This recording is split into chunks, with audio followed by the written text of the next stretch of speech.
I'm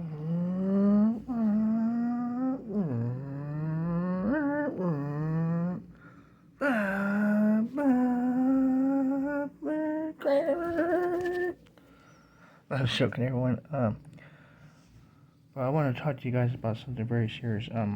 This is another part of my video. I haven't really got too far in the story, so now it's time for me to really get into details of my testimony. This is a story how God saved my life in the hospital.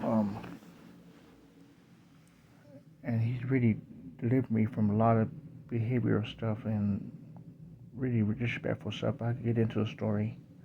One time I was at Royal Rose Medical Center, and I kept giving the doctors and the nurses and the security a hard time, and I got restrained and got put in a chokehold and all that stuff, and it was nothing nice, you know.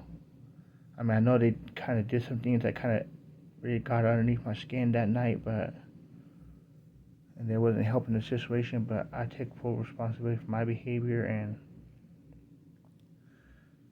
you know, I kept going on and doing a fit and yelling, cussing, screaming, almost went to jail, and to the point that they gave me value through IV. And then this is hard to talk about, so I'm not gonna lie, but I gotta get this over with. The bed starts spinning, and I feel like the bed was getting sucked down to different dimensions, and it's pretty much like a true outer body experience. And I'm not gonna say that I went to hell, but it was kind of close to that. It felt like that, you know what I mean? You know, I kept talking about, you know, I want to die and stuff like that, and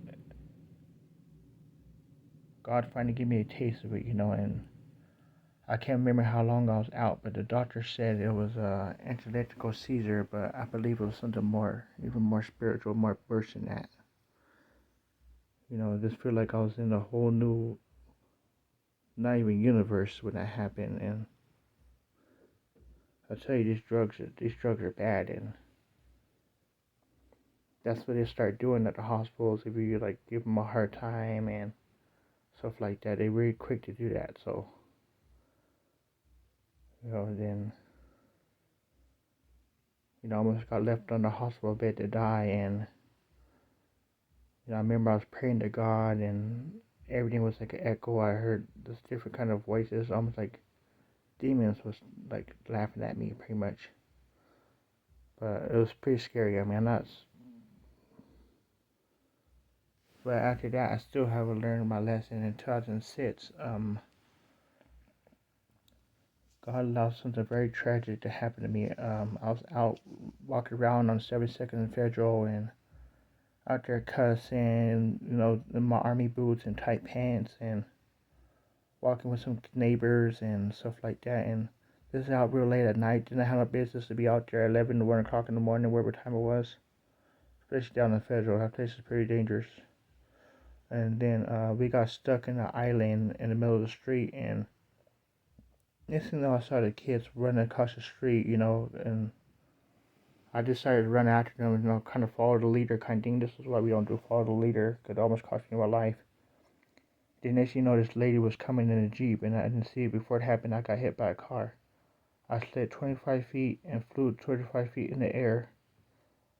Lost 3 teeth, and they're still doing dental work from that, but I almost lost my life. I had abrasion, internal bleeding in my liver and kidneys, and I'm just surprised. I'm just very blessed that God let me live, and even the doctor said that I'm a miracle, and but the real miracle is Jesus. You know, he could let me die. I could have went straight to hell. He could let me die, but instead he let me live and be a testimony in this life. I just haven't really got a chance to share that testimony. That's the first time I came to God, and then I wasn't taking him too seriously, you know, because I was young, and that's not even a reason why, but you know, I was church hopping and bar hopping, and even after all that, then that's when that thing in the hospital happened a few times. And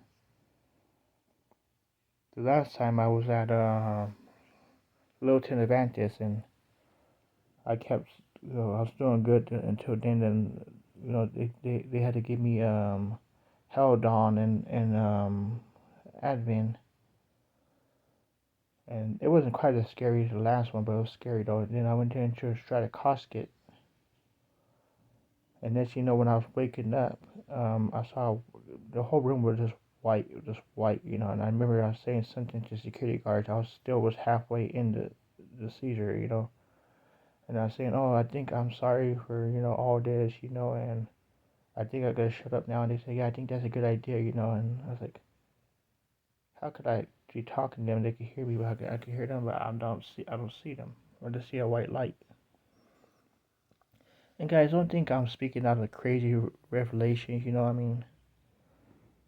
I'm pretty sure people that heard me experience some pretty bad stuff in life. I'm not like one of those people that go around and say, "Oh, I saw hell." I saw Jesus. I didn't. I just got pretty close to that. Once you go there, you don't come back. I'm not trying to condemn nobody. I love you guys. I want to tell you guys my stories, and my stories is not to make you feel bad. It's to help people that struggle like I am, maybe worse off. I'm not trying to say, oh, you're sinned, you're going to hell, but Jesus is the way. Jesus is the way to go.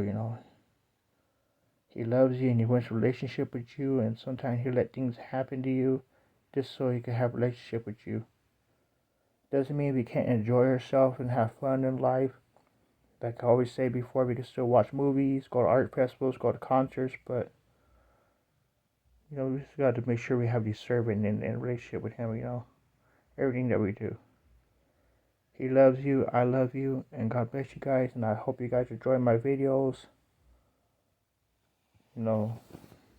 Please continue to support me on Facebook and TikTok and Instagram. And pretty soon I might stop doing things on Facebook so much because I'm not it's not so much I'm not getting love from there, but this social media is getting pretty dark. So pretty soon I'm just gonna strictly do stuff on mostly TikTok and Instagram, stuff like that.